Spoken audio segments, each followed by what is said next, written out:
কেন করে নাই? উনি বলেন 2 বিয়ে করেছে। বাহ, চমৎকার চমৎকার। তাহলে যারা 2 বিয়ে করবে, যারা 4টে বিয়ে করবে, যারা 6টা বিয়ে করবে, তাতে কাজ হবে বাবা। এদের ভাত কাপড় এগুলো কোনো কিছু দেওয়া লাগবে না, শুধু বিয়ে করে যাবে। খুব ভালো বাবা। লক্ষ্মীপ্রিয়াকে বিয়ে করলো, সাপে কেটে মেরে দিল। এরপরে বিষ্ণুপ্রিয়াকে বিবাহ করলো যখন, আবার সেই বিষ্ণুপ্রিয়াকে রেখে ঘরে সব কিছু পরিত্যাগ করে গৌর মুখে বলে হরে কৃষ্ণ হরে হরে উনি সন্ন্যাসীর বেশ ধরে চলে গেলেন মধুর বৃন্দাবন। বাবা, তাতে সংসার ধর্ম পালন করা হলো? আপনারা বলুন তো।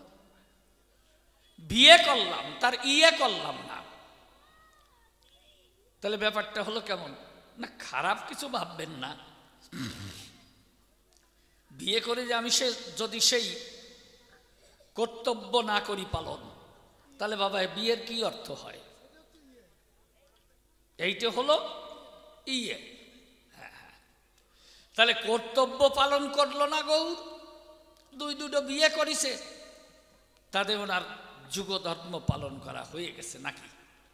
যাক, তাহলে আগে ছোট্ট একখানা গান গাই, তারপরে আমি আলোচনা করব।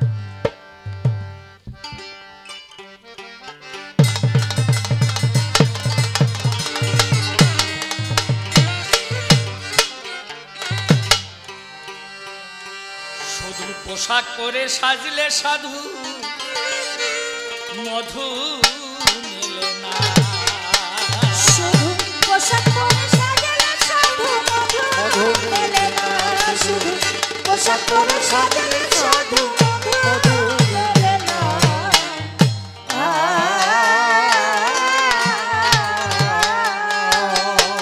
ও যার চিত্তমত্ত কুস্বভাবে, চিত্তমত্ত কুস্বভাবে, ওরে চিত্তমত্ত কুস্বভাবে, কেবল তার কি মন্ত্রণা। পোশাক পরে সাজলে সাধু মধু মেলে না, শুধু পোশাক পরে সাজলে সাধু মধু মেলে না।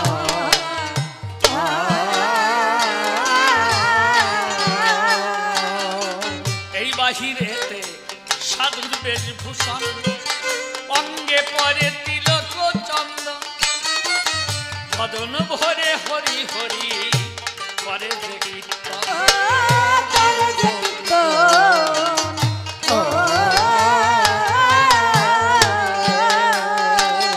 শুধু বাহিরেতে সাধুর বেশভূষণ, অঙ্গে পরে তিলক চন্দন, বদন ভরে হরি হরি করে যে কীর্তন।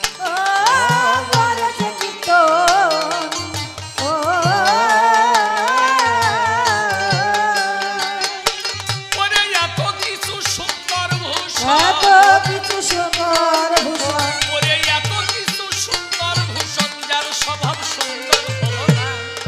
পোশাক পরে সাজলে সাধু মধু মেলে না, শুধু পোশাক পরে সাজলে সাধু মধু মেলে না।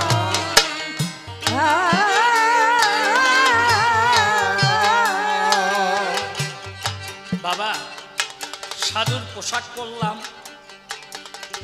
কপালে তিলক নিলাম, গলে মোটা মোলা মালা ধরলাম,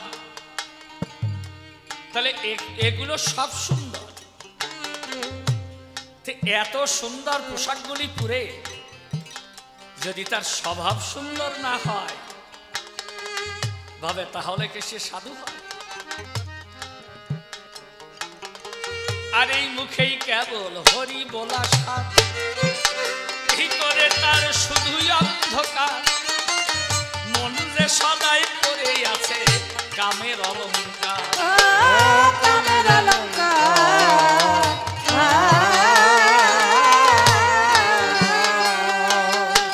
এই মুখেই কেবল হরি বলা সাধ, ভিতরেতে শুধুই অন্ধকার, মন যে সদাই পড়ে থাকে কামের অলঙ্কার। কামের অলঙ্কার।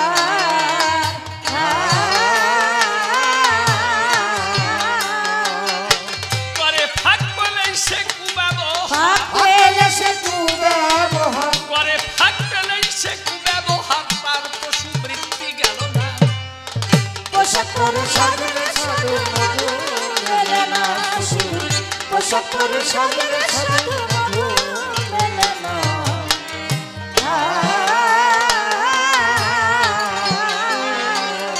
অধম নিশি বলে ঠিক না হলে মন হবে না তার সাধনা ভজন নইলে চোরের নায়ে সাধুর নিশান ওরাও কি কারণ ওরাও কি কারণ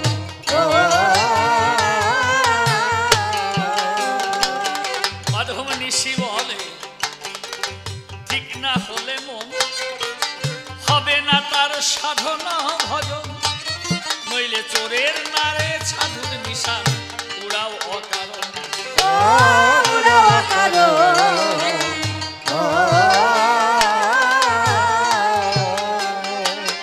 আগে সত্যনিষ্ঠ না হলে মন সত্যনিষ্ঠ না হলে মন আগে সত্যনিষ্ঠ না হলে মন ইষ্টার দেখা পাবে না পোশাক পরে সাজলে সাধু মধু মেলে না পোশাক পরে সাজলে সাধু মধু মেলে না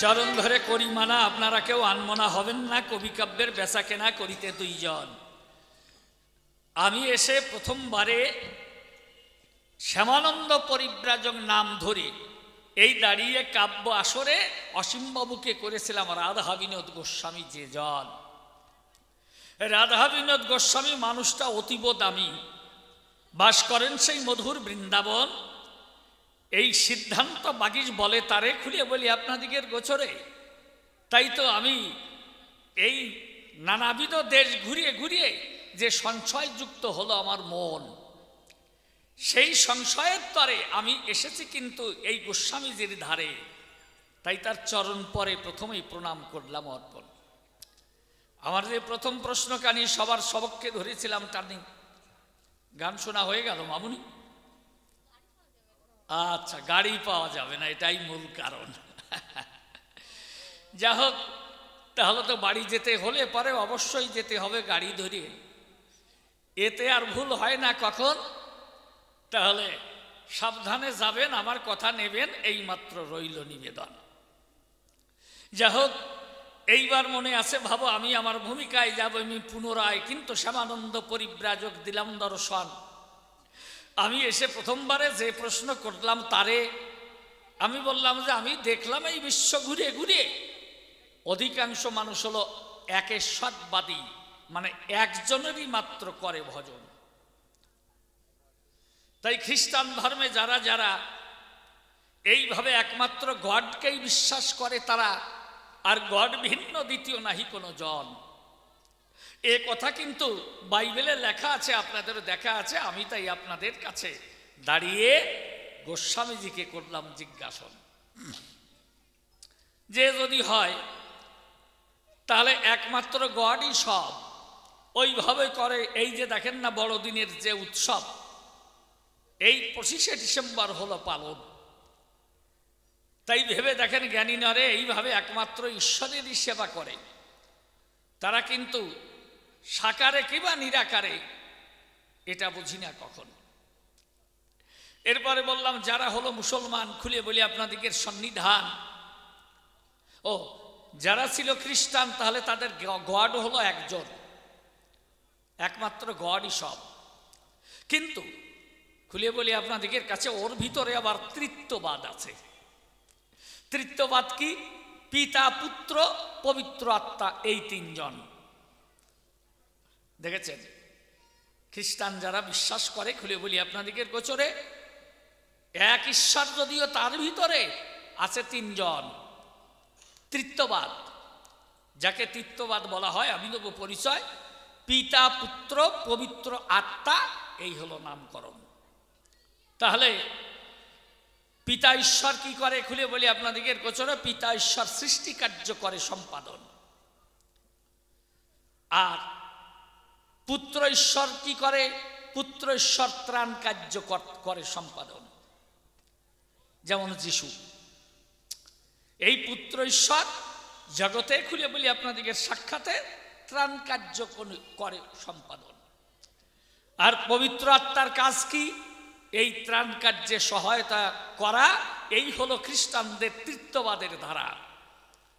তাহলে বোঝে না যদিও গড ছাড়া, আবার তার ভিতরে এই তিনজন দেখেছেন, পিতা পুত্র পবিত্র আত্মা বলে যারে, এই জন্য বাবাজি আমি নিবেদন করি তোমার গোচরে। আবার মুসলমান যারা ধরা পড়ে তারা একমাত্র আল্লাহ ভিন্ন সেজদা মালিক নাহি কোনো জন। এই জন্য বলেছে লা ইলাহা ইল্লাল্লাহু মুহাম্মাদুর রাসূলুল্লাহ।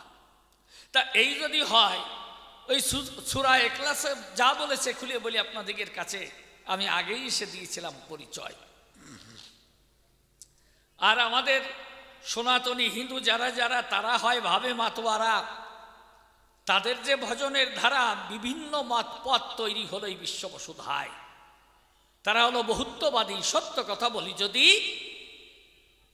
অর্থাৎ উনি এসে যে আলোচনা করলেন সভায়, উনি বললেন কি, হ্যাঁ যারা নিরাকারে আছে খুলে বলি তোমার কাছে, এরাও কিন্তু সর্বভূতে যদি সেই একই ঈশ্বর করে দর্শন, খুলে বলি আপনাদিগের ধার, তাহলে সব হয়ে যার একাকার, তার মধ্যে আর থাকে না ব্যতিক্রম। কি বাবা, তাই তো? তাহলে সব যদি এক করে লয়, কি দেবো পরিচয়? এরপরে আবার উনি গল্প দিয়েছেন সভায়, দেখেন না বলে ডাক্তার চেজন, ডাক্তার তো এক এক রুগীর এক এক প্রেসক্রিপশন করে, তাই তো? কেননা কারো ডায়াবেটিস হলে পরে তারে হয়তো জানুমেট দিতে পারে, অথবা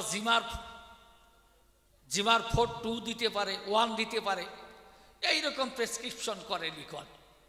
তা ওই রকম নাকি এক রোগী ছিল, এক ডাক্তারের কাছে গেল, ডাক্তার তো ওষুধ করেছে অর্পণ, বলে যাও বাড়িতে যাও, গিয়ে এই ওষুধ খাও আর একটু ডায়েট কন্ট্রোল করো। বলে ডায়েট কন্ট্রোল কিভাবে করে, যে তুমি কি খাও? বলে বাবু আমি সকালবেলায় রুটি খাই, দুপুরে ভাত খাই, আর নাকি রাত্রিবেলায় রুটি খাই। বলে ঠিক আছে, তা কয়খান রুটি খাও? ও করেছে বর্ণনা, রুটি খাই 40 খানা। এখনো এইটারে বাঁচিয়ে রাখা যায়? আপনারা বলুন দেখি, হ্যাঁ এ বোমবাস্টিং করার দরকার না? 40 খানা রুটি খায়। যার ওষুধ দিয়ে বলেছে দেখো তুমি এত রুটি খাবে না, 4 খানা রুটি খাবে। ভালো কথা। এইভাবে কয়েকদিন পরেও ওর সুগার কমে না। ডাক্তার বলে কি ব্যাপার, এই 4 খানা রুটি তুমি রাতের বেলায় খাবে না। বলে তাহলে কয়খানা খাবো? তো 2 খানা খাও। ওইভাবে ডাক্তার নির্দেশ দিল। যখন ও বাড়িতে যায়, আবার কিছুদিন পরে সুগার টেস্ট করে দেখে যে ওই সুগার বাড়ে ছাড়া কমে না। বলে তুমি কয়খানা রুটি খাও? বলে ডাক্তারবাবু আপনি যা বলেছেন 2 খান। বলে 2 খান খাও? বলে হ্যাঁ, আজকের থেকে তাহলে 1 খানা খাবো। এরপরে কয়দিন পরে আবার সুগার টেস্ট করে, ফাস্টিং টেস্ট করে, দেখে যে ওরে বাবা সে 300, 250, 300-র উপরে, আর পিপি তো আছে পড়ি। উনি কয় যে তুমি কি 1 খানা রুটি খাও? বলে হ্যাঁ। যাক রাত্রি কয়টার সময় খাও? বলে 9টায়। যে ঠিক আছে যাও। এই দিন উনি আর কি 9টার সময় রোগীর বাড়ি চলে গেছে। তা গিয়ে দেখে যে এইরকম বড় এক গামলা, ওর ভিতরে রুটি মানে আটা গোলাইয়ে এইভাবে মস্তাচ্ছে। বলে এটা কি? বলে এই তো রুটি খাবো তাই রুটি বানাচ্ছি। যে কখানা রুটি? বলে আগে 40 খানা খেতাম, আপনি তো কমাতে কমাতে 1 খানা এনে রেখেছেন। তো 1 খানা রুটি খেলে কি আমার জীবন বাঁচে? তাই ওই আগের যে 40 খানা রুটির যে আটা, আপনি তার পরিমাণে কমাতে বলেন নাই, সংখ্যায় কমাতে বলেছেন। তো এই জন্যে আমি পরিমাণে কমাই নাই। সেই 40 খানা রুটির যে আটা, তাই ওই 1 গামলার ভিতরে দিছি ঘোটা, ওই দিয়ে রুটি বানায় একটা আমি জন্মের খাওয়া খাবো। কই যে ওরে হারামজাদা, তোমার সুগার কমবে কেন বাবা? এই তো তুমি বললে যে সর্বভূতে সেই একই দর্শন করলে পরে, খুলে বলি আপনাদিগের ধারে, মানুষ যদি সব ভক্তিতে মিলায় লয় একাকারে, তাহলে সেই ঈশ্বর দর্শন হয়। কি বাবা তাই বলে নাই? তাহলে গল্পে বললে কি আর আলোচনায় বললে কি? এটাও এরকম একাকার করলে তো সেই তাই, ও তো তাই করে এনেছে, 40 খানার আটা তাই দিয়ে একখানা মানে এক করে এনেছে। তা তোমার পাঁচালীর আলোচনার বিষয়বস্তু তো তাই ছিল নাকি? সব একাকারে যদি সব একই দর্শন করে মানুষ, হ্যাঁ, সব পার্থক্য বা বিভেদ ভুলে সত্য কথা বলি খুলে ওই রকম সব মিলাই একখানা আটা গোলালে তাহলে ঠিক হয়, মানে একাকার করে নেয়, সেটাই তো মিলল না। উনি বলেছেন কি, জ্ঞান যোগ ভক্তি 3 সাধনার বসে ব্রহ্মহত্যা ভগবান ত্রিবিধ প্রকাশে।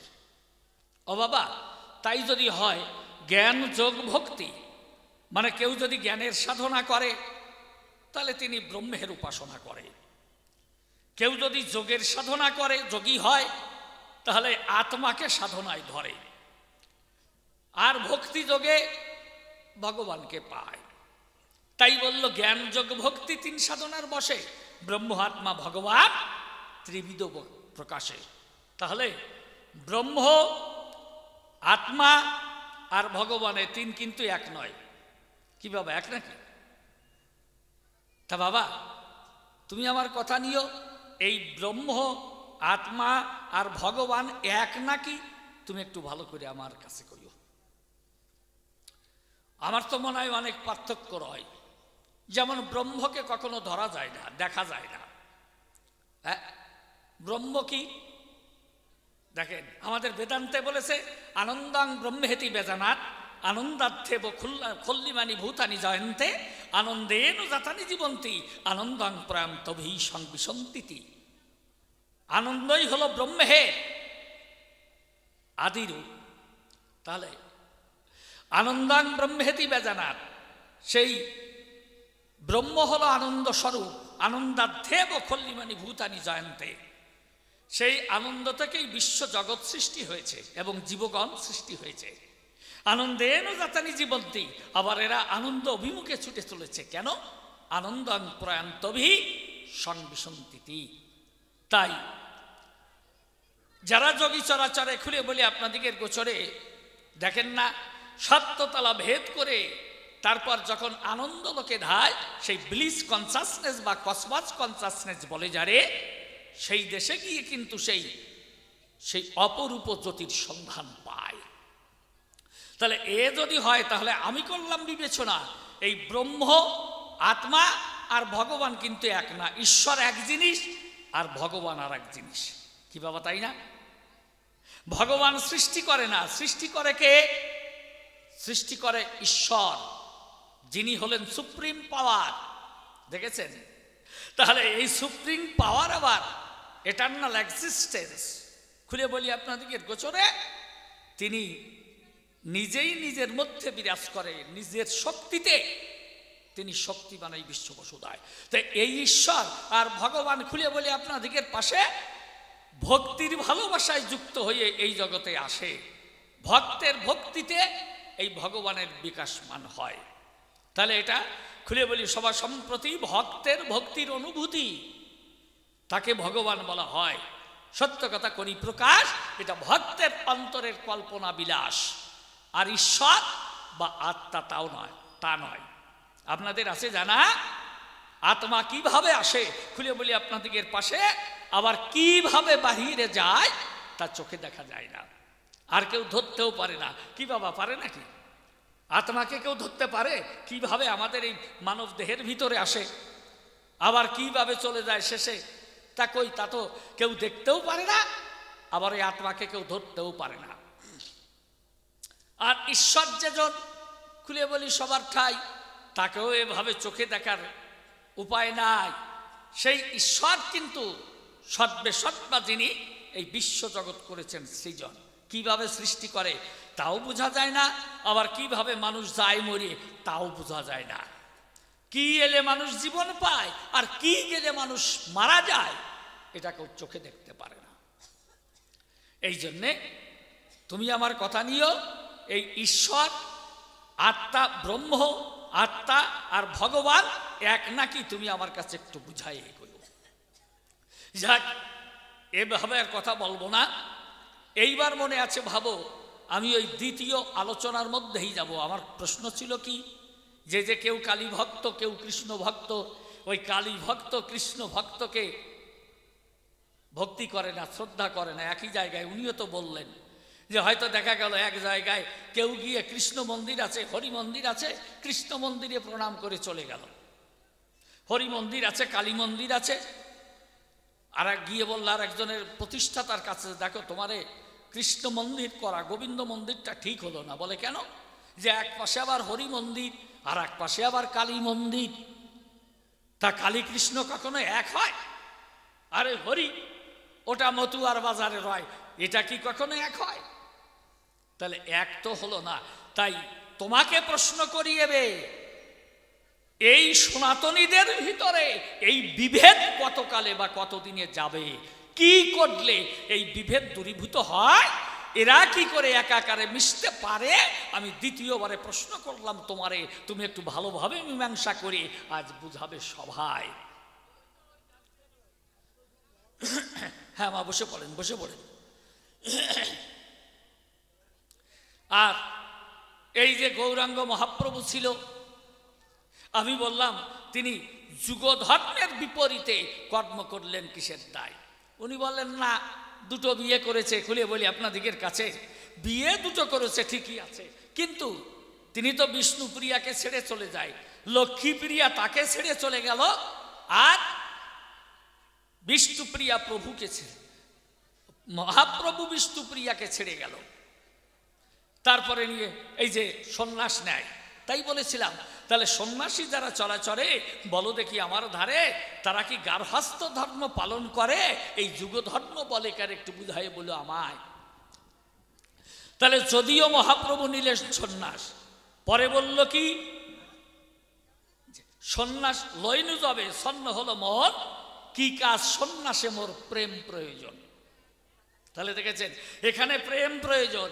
তা প্রেম যদি প্রয়োজন করে, বলো দেখি আমার ধারে, এই প্রেমের স্বরূপটা কি? ওকে চোখে দেখতে পারে, ওটা তো থাকে নিরাকারে। আনন্দ, আনন্দও যেমন নিরাকারে বিরাজ করে। আচ্ছা আনন্দ আমার অন্তরে কতখানি আনন্দ হয়েছে, এ কি মেপে দেওয়া যায়, মাপা যায়? হ্যাঁ, ছেলে মাকে কোলে নিয়ে চুম্বন দেয়, তাহলে মা ছেলেকে ভালোবাসে আর ছেলে মাকে ভালোবাসে। একটু বলুন দেখি আমার পাশে, এ কতখানি ভালোবাসে, মা কতখানি ভালোবাসে, এ কি কোনো যন্ত্র আছে? সেই যন্ত্র দ্বারা পরিমাপ করা যায় না। তাহলে আপনারাই করে দেখেন বিবেচনা, এটা কিন্তু ধরা যায় না, ছোঁয়া যায় না। তাহলে এই আনন্দ বা প্রেম এটা নিরাকারে থাকে সব সময়। এই জন্যে শুধু,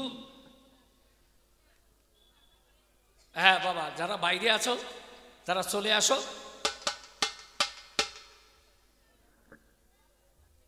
এখন এই আলোচনার ভিতরে খুলে বলি আপনাদিগের গোচরে, আমার গোস্বামী যা বললে মোরে, আমি তো পড়ে গেছি বিষমতায়। ছোট্ট একটা গল্প মনে পড়ে গেছে, বলবো? বলবো? আচ্ছা ঠিক আছে।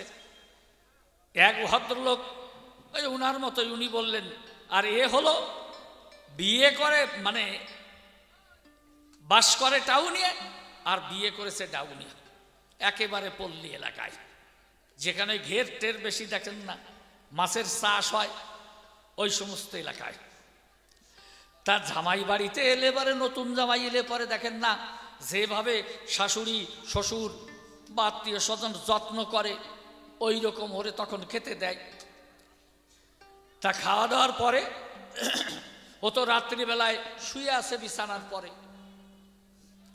আর বউও পাশে রয়। খাওয়ার ভিতরে ডালই খেয়েছে প্রায় 7-8 প্রকার। মানে নতুন জামাই গেছে তো এই জন্য একটু আদর যত্ন বেশি হয়, তার ডালই প্রায় 7-8 প্রকার। যেমন দেখেন না, ছোলার ডাল, তারপরে মুসুরির ডাল, তারপরে মুগের ডাল, তারপরে মাসকলার ডাল, তারপরে আছে কালার ডাল, এইরকম আর কি সবগুলো খেয়েছে। তার রাত্রিবেলায় যখন বিছানায় গিয়েছে, ওই ছোলার ডালে বুটির ডাল আছে, ওই বুটির ডাল কেন দিয়ে ঘা মেরেছে, বলে এই ছোলার ডাল লাভ দিয়ে উঠে বলে, এই মাতব্বরি করিস কেন? তোর চেয়ে গায়ে বল আমার কম, আমার বডি কি কম? এর ভিতরে কালার ডাল কয় যে দেখো তোমরা গন্ডগোল করে না, কোনো কাজ হবে না, আমার কথা লাও, আগে আমারে যেতে দাও, আমি যে এই পথ পরিষ্কার করে দিয়ে যাই, তারপর তোমরা ক্যাল ক্যাল করে চলে এসে না, কোনো অসুবিধা নাই। হ্যাঁ, মারামারি করো না। সত্যি কালার ডাল যখনই বের হয়ে গেছে, ঠুস করে ওই দিক দিয়ে প্রথমে একটু মুখ খুলে দিয়েছে, মানে শব্দ হয়েছে, অধগচ্ছন্তি বায়বা, ওর সঙ্গেই কিছুটা কাজ হয়ে গেছে। তা বউকে যে ডাক দেবে এ দেয়ার কায়দা নাই। তাড়াতাড়ি মোটামুটি দরজাটা শুধু দেখা ছিল, ওই অবস্থায় খুলে দৌড়ায় গিয়ে তখন ওই বাড়ির পূর্ব পাশে একটা বড় খাল আছে, আর এই খালের সঙ্গে বাড়ির সঙ্গে ওইখানে দুই পাশে দুটো পুকুরের মতো ওই ঘের, মাছের ঘের। তা গিয়ে ওইখানে বসতে, বসার সঙ্গে সঙ্গে তো একেবারে মানে ডেলিভারি তো আগেই হয়ে গেছে, বুঝেছেন, গ্রুম করে যেই ঘা মারিছে, অনেক দিন ধরে খালের থেকে একটা শোল মাছ ওইটা উঠে পড়েছিল এই পুকুরে, মানে ঘেরে। তা বেশ খেয়ে দে বেশ সাইজ মতো মোটাও হয়েছে যেমন, আর সাইজ এইরকম। তো ভাবে ওই শব্দ শুনে ভাবছে তাই তো আজকে তো ওই বাঁধ ভেঙে গেছে, এইবারে এক লাফে আমি খালে চলে যাব। তো ওইখান থেকে যে লাভ দিয়েছে, তখন ওই যে কর্তাই গেরের পাড়ে বসছে, ওর তার কোন জায়গা পায়খানা এ খুঁজে দেখার সময় নাই, আলো টালো তো আর কিছু সঙ্গে আনে নাই, ওই অবস্থায় গিয়ে বসছে। তাই শোল মাছ যখন লাভ দিয়ে ওইখানে পড়েছে, ও করবে কি, ওই সাইজের শোল মাছ দেখে সব ভুলে গেছে, এই শোল মাছ ছাড়া যায়, ওই অবস্থায় ও আর কি ঠেসে ধরেছে, এইভাবে ঠেসে ধরে এখন ওই শোল তোর হাতের থেকে ছুটিয়ে ও লাভ দিয়ে আর এক লাভ দিয়ে গিয়ে ওই খালের ভিতরে পড়েছে। হারে কপাল রে, ওই ধরা শোল যদি ওইভাবে ওই রকম অত বড় শোল মাছ যদি ওইভাবে চলে যায়, এ কারো মাথা ঠিক থাকে নাকি? তা ও করছে কি, ওই শোল মাছ যখন চলে গেছে ওই ঘেরের পাড়ের উপর দিয়ে একবার এইদিকে যায়, বলে যে ধরা শোল জলে গেল, বুঝেছেন, মানে ধরা শোল জলে গেল। আবার এইদিকে ঘুরিয়ে আসে ওই একই কথা, ধরা শোল জলে গেল। এইভাবে একবার এদিকে যায় আর একবার ওদিকে যায়। এখন ওর বউ ভাবছে যে ব্যাপার কি, ব্যাপারটা কি হলো, ডাক দিয়ে মাকে বলছো, মা তোমার জামাই কোথায় গেল তা তো দেখো না, সেই কোন সময় গেছে তার তো কেমন খোঁজ খবর নাই। তা শ্বশুর মশাইকে পাঠিয়ে দিয়েছে, দেখো তো জামাই গেল কোথায়। তার শ্বশুর মশাই গিয়ে দেখে যে ঘেরের পাড়ে দাঁড়িয়ে জামাই একবার এইদিকে ঘোরে আর ওইদিকে ঘোরে, মানে এইদিকে যায় আর ওই দিক যায়, আর শুধু কয় যে ধরা শোল, পাওয়া শোল জলে গেল, পাওয়া শোল জলে গেল, এই আর কি একই বল। তা ওই দেখে শ্বশুর মশাই ওর পিছনে পিছনে ওই একই গান গায়, আর একবার এদিকে যায় আর একবার ওদিকে যায়, মানে দুটোই পাগল হয়ে গেছে। এখন ওই মেয়ে কিছুক্ষণ পরে ডাক দিয়ে মাকে বলছো, মা এ তো তোমারটাও গেল আমারটাও গেল, একটাও তো ফেরে না। যেই বলি যে তোমারটাও গেল আমারটাও গেল, বলে চল তো আমরা যাই।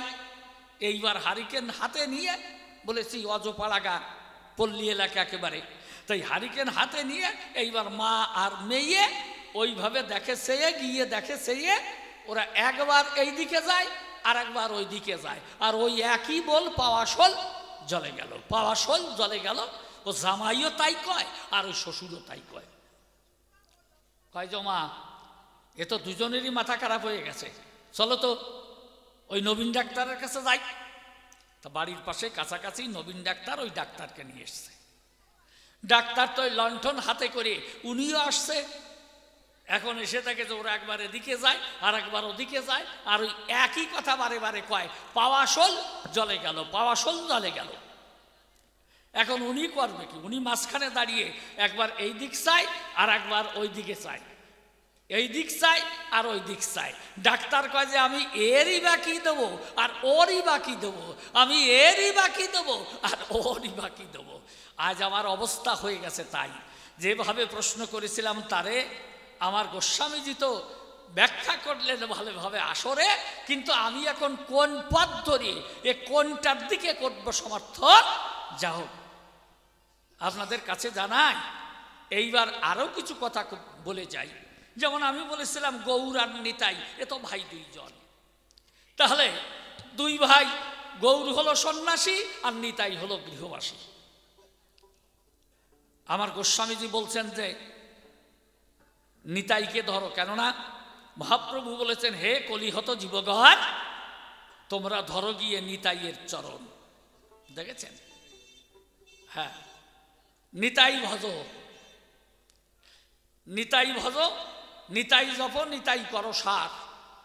এই রাধা কৃষ্ণ পাইতে নিতাই ভিন্ন নাকি গতি নাহিয়ার। এই জন্য বলেছে কমলকটি চন্দ্র সুশীতল, যার ছায়ায় জগত জোড়ায়, হেন নিতাই বিনে ভাই রাধা কৃষ্ণ পাইতে নাই, দৃঢ় করি ধরণী তার পায়। এই কথাটা তো আমার পক্ষে একটু কেমন কেমন হয়ে যায় বাবাজি। আচ্ছা, নিতাই এই রাধা প্রেম, এই প্রেম পাবে কোথায়? যে প্রেম দিতে গৌর এলো, আপনাদের কাছে বলা ভালো, যিনি বৃন্দাবনের কৃষ্ণ চিকন কালো, রাধাঙ্গ কৃষ্ণ অঙ্গ মিলিত হয়ে উভয় অঙ্গ গৌর রূপে এই নদিয়ায় এলো। তাহলে কলির জীবকে উদ্ধার করবার তরে খুলে বলি আপনাদের গোচরে, তিনি হরিনামের তরণী বেয়ে এসেছিলেন নদিয়ার পরে আমার গৌরাঙ্গ মহাপ্রভু যে জন। তাই রাধা প্রেম দিতে এলো। তা নিত্যানন্দ যদি বলে যে নিতাইকে ধরো, তা নিতাই এই প্রেম পাবে কোন জায়গায়? রাধা কৃষ্ণের যুগল আকৃতি কি? এটা তো গৌর নাকি? বাবা আপনারা একটু কথা বলবেন। এই রাধা কৃষ্ণের দেখেন এই যে যুগল আকৃতি, এটা কি মহাপ্রভু নয়? তা যদি মহাপ্রভু হয় তাহলে নিত্যানন্দ এই রাধা প্রেমটা প্রেম পায় কোথায়? এই জীবকে কে করবে উদ্ধারণ? গৌর নাকি ডাক দিয়ে বললেন ধরো নিতাইয়ের চরণ, নিতাই বলো। এই জন্যে এই দেখেন না বৈষ্ণব বাবাজিরা একজনের সঙ্গে আর একজনের দেখা হলেই বলে জয় নিতাই, জয় নিতাই, নিতাইয়ের জয়। তা মহাপ্রভু গেল কোন জায়গায়? মহাপ্রভু এলো কি কারণ? মহাপ্রভু যে জন্যে এলো আমার কাছে খুলিয়ে বলো, নাকি সকলের মনে ক্ষুব্ধ অভিমান জেগেছিল আমার জানার প্রয়োজন। বৈষ্ণব সমাজে কি এই যারা গৃহী আছে, এই গৃহী যারা চরাচরে, আচ্ছা তাদের অন্তরে কি ক্ষোভ জেগেছে? কেননা মহাপ্রভু সংসার ছেড়ে উনি চলে গেল মধুর বৃন্দাবন। তিনি তার কর্তব্য পালন করেন নাই, উনি তো মাকেও দেখেন নাই। বাবা তুমি তো বললে মা বাবাকে যদি ভজনা না করে তাহলে জীবনেও এই প্রেম পাবে না চরাচরে। সেই জন্যে হরিচাঁদ ঠাকুর এসে ধরা পড়ে, উনি বললেন যে গার্হস্থ ধর্ম করো পালন, পালিবে গার্হস্থ ধর্ম, লইয়ে নিজ নারী, গৃহে বসে ন্যাসী বানপ্রস্থি ব্রহ্মচারী। গৃহে বসেই তোমার সব হবে, তুমি সন্ন্যাসীও হতে পারবে, ন্যাসীও হতে পারবে, তুমি যোগীও হতে পারবে, তবে এই গার্হস্থ ধর্ম করো পালন। গার্হস্থ ধর্ম পালিবে, গার্হস্থ ধর্ম লয়ে নিজ নারী, গৃহে বসে ন্যাসী বানপ্রস্থি ব্রহ্মচারী। ব্রহ্মচারীও হতে পারবে, ন্যাসীও হতে পারবে, যোগীও হতে পারবে। তা যদি হয় তাহলে বাবা এই লয়ে নিজ নারী, লয়ে নিজ নারী ব্রহ্মচারী সচ্চরিত্র রবে। আচ্ছা তুমি একটু বুঝাই বলো তো আমায়, এটা তোমার সমসাময়িক যদিও, সেই জন্যই বলছি। এই যে তারক গোসাই যে জন, তারক গোসাই চরাচরে খুলে বলি আপনাদিকের গোচরে নিজে হাতে কলম ধরে হরিলীলামৃত করেছিলেন লিখন। আচ্ছা উনি নাকি সাধনার বাড়ি যেতেন। এই সাধনাকে নিজ নারী নিয়ে যদি ব্রহ্মচারী হয় তাহলে তারক গোসাই কেন এই সাধনার বাড়ি যায়, এটা একটু আমার জানার প্রয়োজন। তাই তো আমি কি অন্যায় বলেছি বলুন? আর মতুয়ারা যদি ব্রহ্মচারী হয় তাহলে তাদের আবার ছেলে মেয়ে কি করে হয়? লয়ে নিজ নারী ব্রহ্মচারী, তা ব্রহ্মচারী যদি হয়, নারী নিয়ে যদি ব্রহ্মচারী হয়, কি দেব পরিচয়? তাদের আবার কেন জন্ম নেয় ওই নন্দতী নন্দন? ছেলে মেয়ে কেন হবে? তুমি একটু ভালোভাবে আমাকে কবে। এইবার ছোট্ট একখানা গান গেয়ে তারপর আমি আমার মতো নিয়ে যাবো বিদায়। কেননা আমার তো শুধু খোসা দেওয়া স্বভাব, আমি প্রশ্নকর্তা, আমি তো খোসা দিয়ে যাব। আর ওই জায়গায় মধু পাবেন, বুঝেছেন? চাকের মধু সব ওই জায়গায়, আমি মাত্র মারব খোঁচা, ওইখানে আছে মধুর মোচা।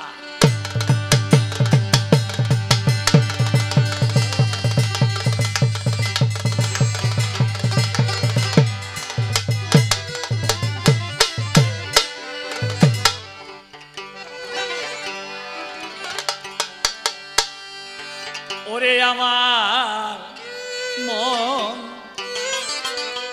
আর কতকাল করবি পাগলামি, ওরে আমার আর কতকাল করবি পাগলামি। ও তোর সাধের দিন ফুরাইল ওই দিবাকর অস্তগামী। ওরে আমার আর কতকাল করবি পাগলামি। ওই কুয়াশায় ঘিরিল নদী, বৃষ্টি নাহি যায়, পথারিয়ে রইলি বসে ওরে নদীর কিনারায়। আর কুয়াশায় ঘিরিল নদী, বৃষ্টি নাহি যায়, পথারিয়ে রইলি বসে নদীর কিনারায়। ও কত রসিক সুজন নাও বেয়ে যায়, প্রেমের বানাও দেখা। ওরে আমার আর কতকাল করবি পাগলামি। ওই পারের তরি গেছে ও পারে, ফিরবে কবে কে জানে। ওরে সাজের আধার গড়িয়ে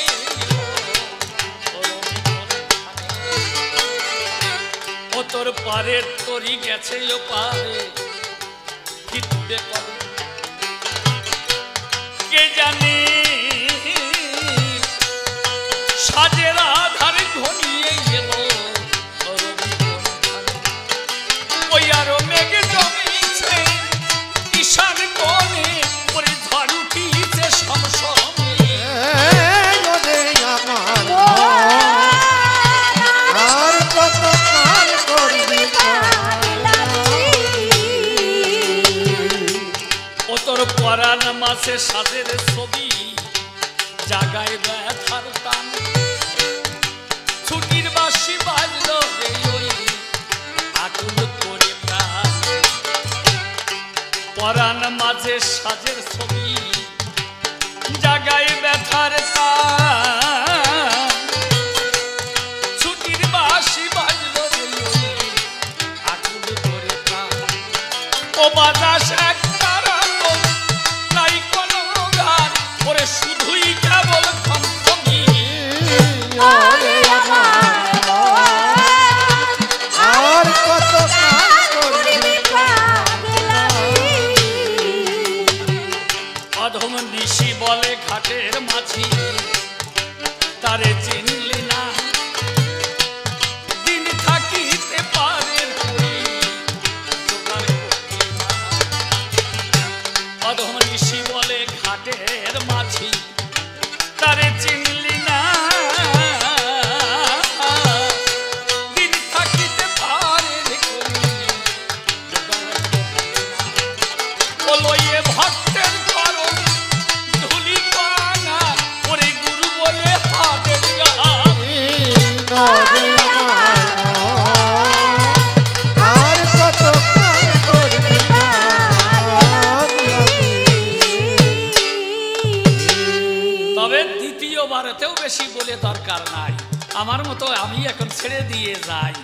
আমি তো পুনরায় সব হয় এসে দাঁড়িয়েছিলাম আবার আপনাদিগের পাশে, যেভাবে জবাব করেছে নৎপন আমি তো তাই এবার করিয়া ধারণ।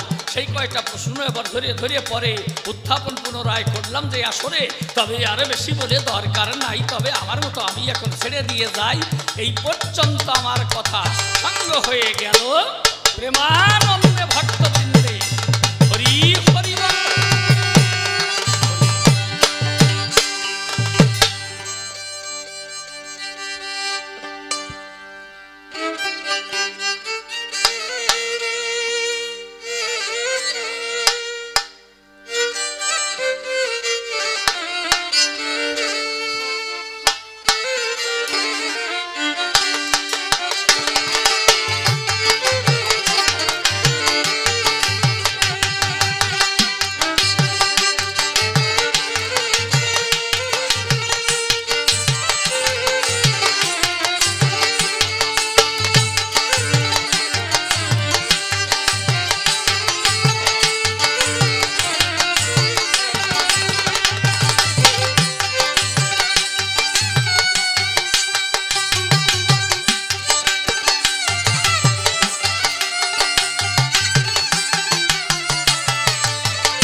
নমস্কার, জয় রাধে।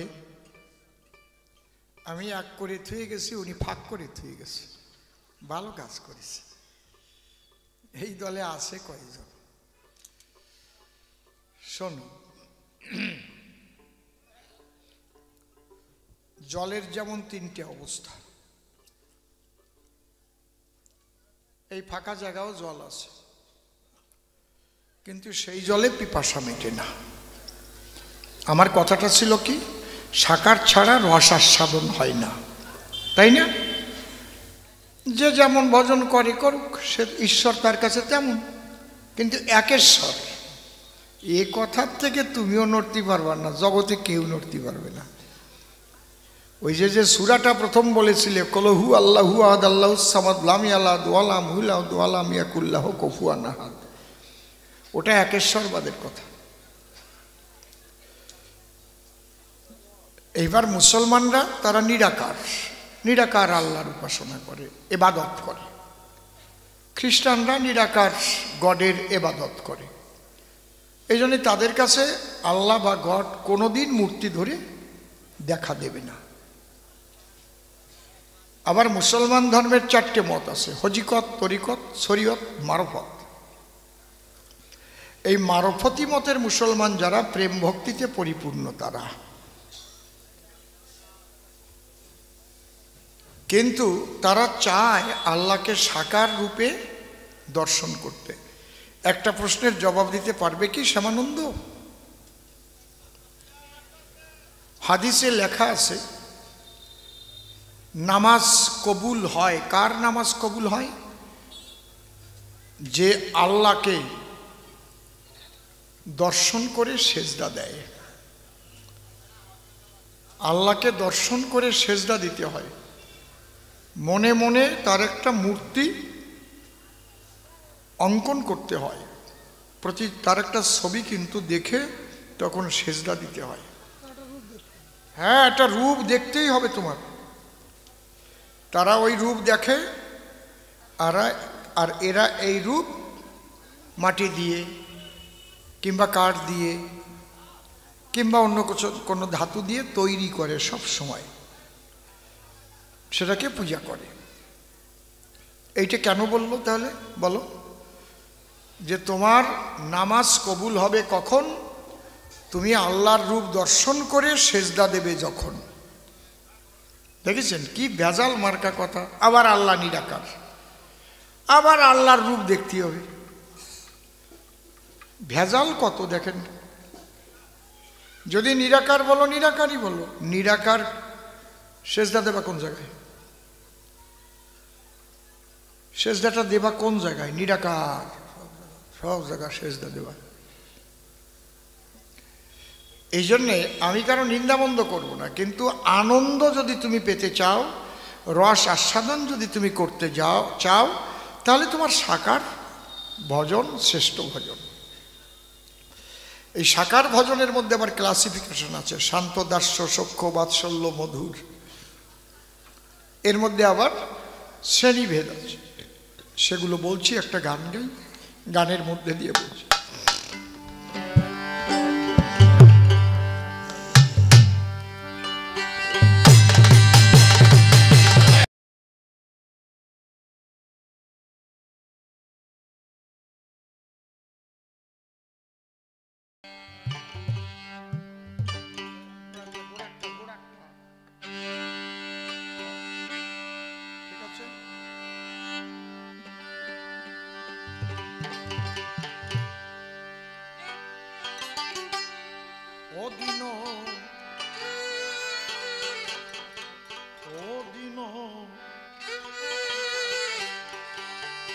বন্ধুরে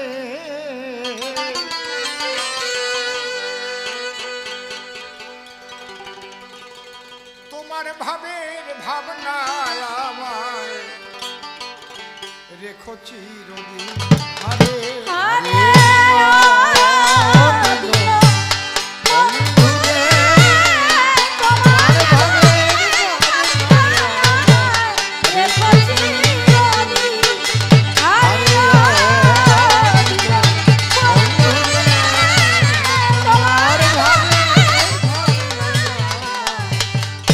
রেখো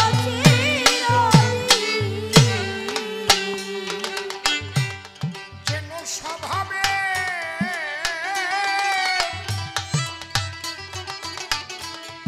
অভাব ঘটে না, হতে না তনু দিনরে।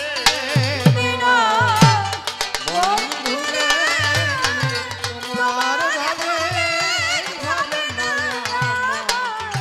রেখো চিরদিন।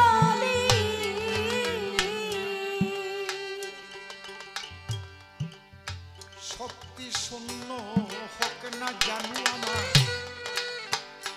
হাতে হত বল,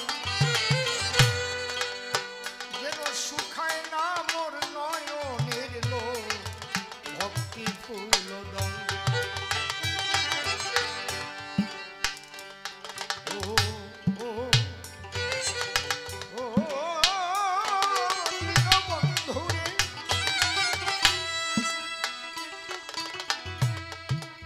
দীনবন্ধুরে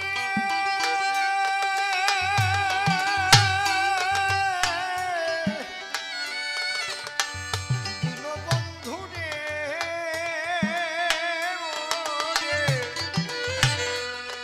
ও দীনবন্ধুরে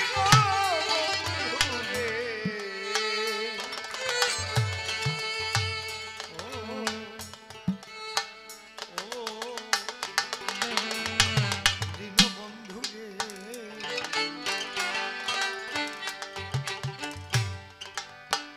শক্তি শূন্য হোক না জানু ওরে দয়া আমার হাতে হত বল, যেন শুকায় না মোর নয়নের লো ভক্তি ফুল দল। আমার চিত্ত নিত্য রেখো নির্মল, চিত্ত নিত্য রেখো নির্মল, ওহে ভক্তা ভিড়রে। বিনা বন্ধুরে তোমার ভাবে ভাবে না রেখো চিরদিন।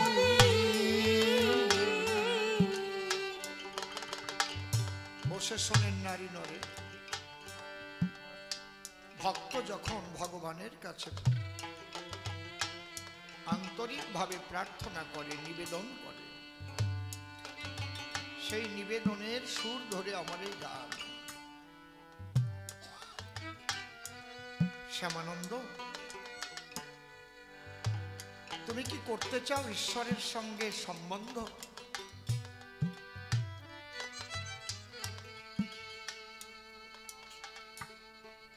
যদি সম্বন্ধ করতে চাও, তুমি যে প্রশ্ন দান করেছ সবাস্থান, ঈশ্বর আত্মা আর ভগবান এক নয়,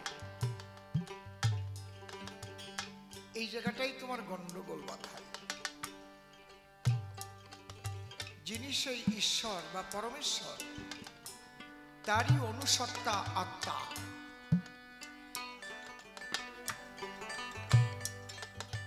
আর তিনি যখন মানব আকারে ধরা পড়ে, নরাকারে ধরা পড়ে, যে কৃষ্ণের যত তো খেলা, সর্বোত্তম নরলীলা, নরবপু তাহারই শরীর, সেই পরমেশ্বরেরই শরীর, তিনি ভগবান রূপে সরৈশ্বর্যপূর্ণ জ ইহ ভগবান স্বয়ময়ম। তোমার মতো আমার মতো হয়েই তিনি মানুষের আকার ধরে আসেন, কিন্তু মানুষের দ্বারা জন্মগ্রহণ করেন না, একজন মাতা পিতাকে অবলম্বন করেন। ভাগবতে কি লেখা আছে? সর্বে নিত্যা শাশ্বতশ্চ দেহস্তস্য পরাত্মনে হেয় পাদেও রহিত নৈব প্রকৃতি কশ্চিৎ। তিনি নিত্য, তিনি অবিনশ্বর, শাশ্বত, সর্বে নিত্যা শাশ্বতশ্চ। তাহলে তিনি করুণাবশত নিজেকে নিজে সৃজন করেন। একটা মা বাবাকে অবলম্বন করেন কেন? যদিও যাই আমি ভবসিন্ধু পার, তথাপিও না তেজিব এই লোকাচার। আপনারা বলুন দেখি, নারী পুরুষ একটা কারাগারে দুইজনকে দুই ঘরে শৃঙ্খলে বন্দি করে আবদ্ধ করে রাখলে তাদের মধ্যে গর্ভের সঞ্চার হয় নাকি? মিলন না হলে হবে? এখনো কংসের কারাগার মথুরাতে আছে, যদিও অর্ধেকটা মসজিদ করে রেখেছে, এখনো আছে। পুরো কারাগারটার অর্ধেকটাকে মসজিদ করেছে। সেই পুরানো কারাগার রয়েছে, একদম তেলচিটে হয়ে গেছে, অনেক পুরানো না, ৫,০০০ বছর আগে, ৫,৫০০ বছর। দেখলে বোঝা যায়। দুটো রুমের ভিতরে মা বাবাকে আবদ্ধ করে রেখেছে, তার মধ্যে দিয়ে গর্ভের সঞ্চার হলো, বায়ু গর্ভ। বায়ু গর্ভ কেন? তাকে আসতে হবে, আসতে হলে যে মাতা পিতাকে অবলম্বন করতে হবে, তাই না হলে ঠিকানা থাকে না।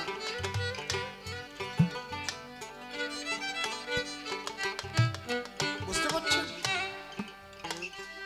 বিশেষ কারণে যখন তিনি আবির্ভূত হন তখন মা বাবা লাগে না। যেমন প্রহ্লাদকে রক্ষিবার তরে নরসিংহ মূর্তি ধরে, সেখানে মা বাবা নাই, ছোট আছে। নরসিংহ মূর্তির পূজা করো, তার মা বাবা।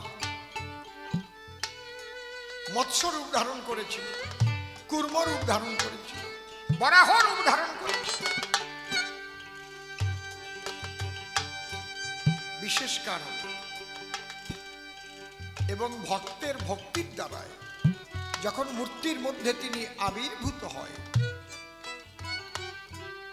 সেখানেও কিন্তু মাতা পিতার দ্বারাই নয়, ভক্তের ভক্তির দ্বারাই আবির্ভূত হয়।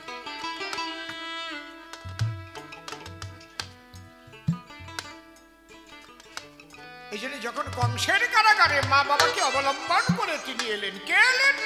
সে পরমেশ্বর, তারই অনুসত্তা আমরা প্রতিটি আত্মা। এই জন্য চৈতন্য চরিতামৃতে বলেছে, ঈশ্বর হচ্ছে বিভূচিত আর জীব হচ্ছে অনুচিত, অনুচিত।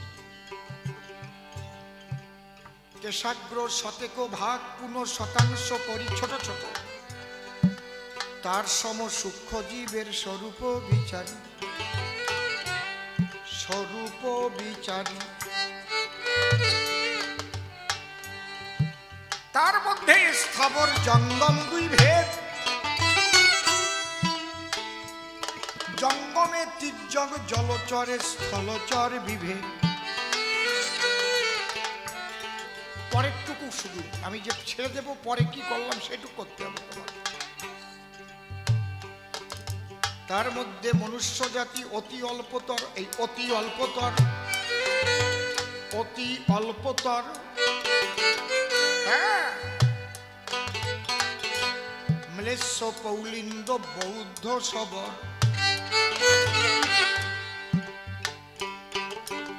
তার মধ্যে কিছু আছে মুখে বেদ মানে, বেদ নিষিদ্ধ কর্ম করে ধর্ম নাহি গণে। ধর্মচারী মধ্যে আছে বাবা বহুত কর্মনিষ্ঠ, কোটি কর্মনিষ্ঠ মধ্যে অজ্ঞানী শ্রেষ্ঠ। কোটি জ্ঞানী মধ্যে আছে একজন মুক্ত, কোটি মুক্ত মধ্যে আছে দুর্লভ এক কৃষ্ণ ভক্ত।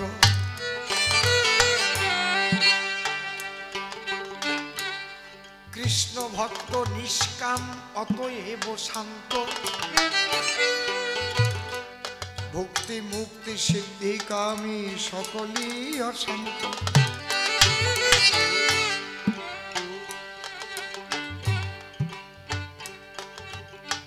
বৃহৎ একটা সাগর বা মহাসাগর,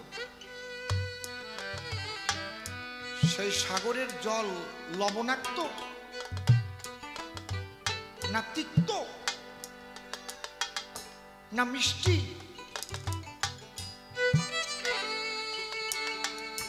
এটা বুঝতে গেলে কি পুরো সাগরের জলটাকে পান করা লাগে? কথা বলবেন, কতটুকু? অঙ্গুলির অগ্রভাগে যতটুকু লাগে, এক ফোঁটা জল তারে কয়। ওই জল যদি কেহ জিহ্বার অগ্রভাগে লাগায়, তাহলে সে বুঝতে পারে লবণ আছে জলের ভিতরে।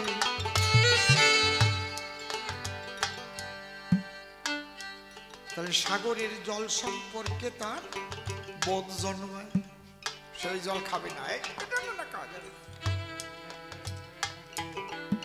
বোঝা যাচ্ছে তো? তাহলে পরমাত্মা সাগর, মহাসাগর, অনন্ত সাগর, সেখান থেকে এক বিন্দু আত্মা।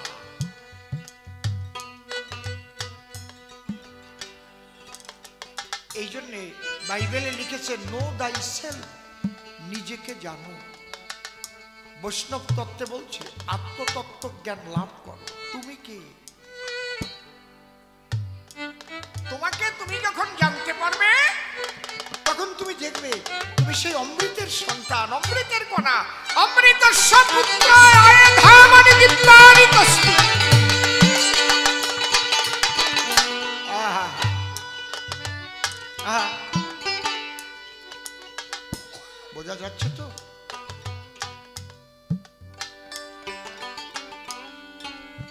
তাহলে পরমেশ্বর অনন্ত মহাসাগর, আত্মা অনুসত্তা। তাহলে আমাকে যারা জ্ঞানী তারা হচ্ছে সেই ওই বোধটা নিয়ে থাকে, নিরাকার অনন্ত ব্রহ্ম। কিন্তু সেই ব্রহ্ম তার যে আস্বাদ কেমন, নিজেকে না জানলে বোঝা যায় না। আমি অনন্ত আকাশে পাখি রে, আমি অনন্ত আকাশের পাখি, আমি অনন্ত আকাশে পাখি রে, আমি অনন্ত আকাশের পাখি। আমি সেই অনন্ত সত্তারই অনুসত্তা। একটা সাগরের জলে হাজার হাজার